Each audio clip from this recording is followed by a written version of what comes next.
दोस्तों, उत्तर प्रदेश में शिक्षा के क्षेत्र में एक महत्वपूर्ण परिवर्तन यहाँ पर किया जा रहा है। हालांकि ये महत्वपूर्ण परिवर्तन सरकार की दृष्टि से तो बहुत ज़्यादा एक इफेक्टिव होने वाला है, लेकिन अगर बच्चों की दृष्टि से, अगर आप शिक्षा की दृष्टि से या फिर आप गुणवत्तापूर्ण शिक्षा की दृष्टि से देखेंगे तो कहीं ना कहीं आपको कमी ज़रूर मिलेगी। पूरा का पूरा ये प्रकरण देखिएगा, उसके बाद में आप अपनी राय कॉमेंट सेक्शन में ज़रूर दीजिएगा। देखिए, सबसे पहले आपको बता दें, उत्तर प्रदेश सरकार ने यहाँ पर विद्यालयों को मर्ज कर करके एक साथ में चलाने का निर्देश जो है वो जारी किया है। इसके माध्यम से जहां पर कम बच्चे हैं उन स्कूलों को बंद करके उन बच्चों को दूसरे स्कूल्स में ट्रांसफर करके वहां पर उन्हें शिक्षा दिया जाए, इस तरह का ये आदेश जो है वो जारी किया गया है। अब ये मर्जर जो है वो शुरू भी कर दिया गया है, तो जिलाधिकारी यहां पर 10 या फिर 50, कहीं पर भी कम संख्या, मतलब जो जिलाधिकारी या फिर जिला के अधिकारियों के द्वारा जो संख्या है वो यहां पर मनमानी तरीके से पेश की जा रही है। ऑफिशियल डेटा है कि 30 से कम होना चाहिए, लेकिन कहीं कहीं पर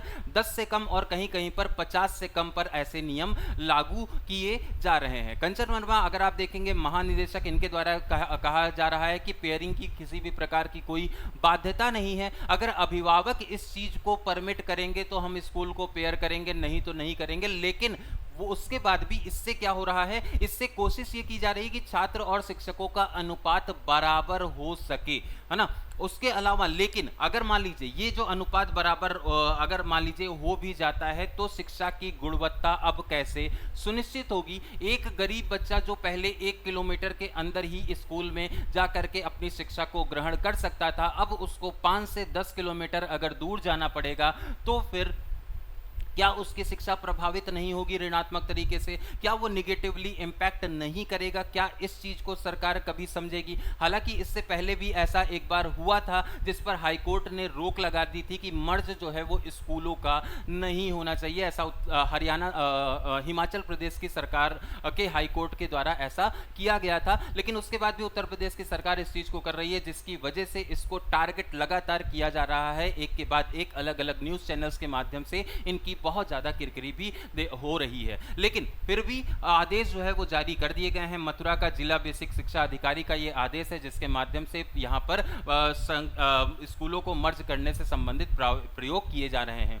उत्तर प्रदेश में शिक्षक भर्ती का जो सिलसिला है वो पिछले 7 सालों से एक के बाद एक कुछ उसमें हुआ ही नहीं। क्या 7 सालों से किसी भी प्रकार का कोई रिटायरमेंट ही नहीं हुआ? क्या 7 सालों से किसी भी प्रकार का टीचर्स ने जो नौकरी है उसको छोड़ करके कोई और नौकरी करना नहीं शुरू किया? क्या इसके बीच में किसी भी प्रकार की शिक्षा के में जो बच्चे हैं, क्या उनकी संख्या में किसी भी प्रकार की बढ़ोतरी नहीं हुई? अगर बच्चों की संख्या में बढ़ोतरी होती है तो वो एक्सपोनेंशियल होती है, लेकिन टीचर्स जो हैं वो लीनियर तरीके से क्या बढ़ाए नहीं जा सकते थे? क्या यहाँ पर 7 सालों में शिक्षा का स्तर इतना बदतर हो गया कि अब शिक्षकों की जरूरत ही नहीं बची, या फिर कोई भी बच्चा अपने सरकारी स्कूलों में शिक्षा ग्रहण करने के लिए तैयार ही नहीं है?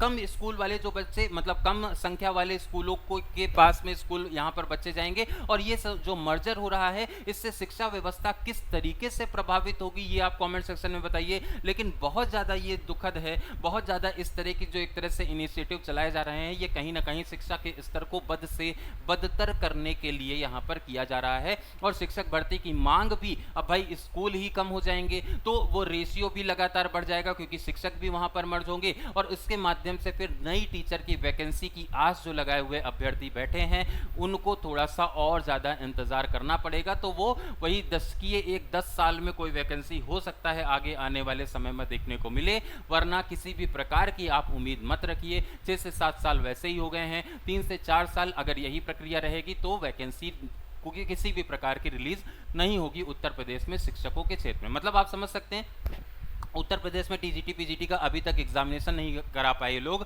2022 में वो फॉर्म भरा गया, लेकिन अभी भी डेट्स एक के बाद एक बढ़ रही हैं। तो प्राइमरी टीचर्स के बारे में तो कौन ही सोचेगा। लगता है सरकार को भाई जो अनुपात है वो बिल्कुल ही समानुपात है, इस वजह से बहुत ज़्यादा ये तकलीफ हो रही है। लगातार बच्चों को भी परेशान किया जाता है, और इसके माध्यम से लगातार जो हैं जो विद्यार्थी अभ्यर्थी जो लगातार डीएलएड करके इसी शिक्षक भर्ती की आस में बैठे हुए हैं वो भी यहाँ पर परेशान होते हैं। प्रयागराज में कल की ही घटना है, जिसमें एक अभ्यर्थी ऐसा था जिसने आत्महत्या करके अपनी जान दे दी। तो थोड़ा सा आपको संयम बना करके रखना होगा अगर आप अभ्यर्थी हैं। दूसरे क्षेत्रों में अवसर तलाशने होंगे आपको, और इसके साथ में आपको लगातार जुड़े रहना है हमारे साथ में सिलेक्शन गाइडर पर। इसी तरह के इंपॉर्टेंट अपडेट यहां पर आपको मिलते रहेंगे।